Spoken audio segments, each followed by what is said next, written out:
भगराई report को स्वागत करछि मु गौतम। ये जो फोटोटी देखी पार्छन्ती यानको नाम होची गोविंद गोपाल मिर्धा, बयस 20 रु 22 हबो, घर भगराई टुकुरी हाजिरा। एई बयसरु रोजगार पाई जाइथिले काहेकि ना घर अभाव अनटन, दी पैसा रोजगार करिवे, घर को दी मुठा खाइबा देबे, किंतु एई तमिलनाडु ताको जीवन नै जिवे से केबे भाबी न। ट्रेन धक्कारे से ताको जीवन हराइछन।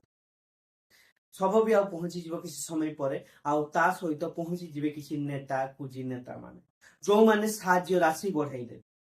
थरे भाबिले ई साहाय्य राशि कोन तांको बापा मांकर जीवन सारा से पुअर अभाव पूरण करि पारिबो। थरे भाबंतु ओडिसा रे केते युवक एमिति विदेश को जाउचंती आ केते युवक एमिति प्राण हरौचंती। ओडिसा रे आज भी स्थायी नियुक्ति हेई पारु नहीं। कौन पाई ओडिशा रे इंडस्ट्री बढ़ी पार नहीं कौन पाई। बीजेपी सरकार 24 वर्ष रहिला परे मध्य करि पारि नथला, एबे बीजेपी मध्य आसी देखा जाओ बीजेपी की केते वर्ष लागुची। धन्यवाद।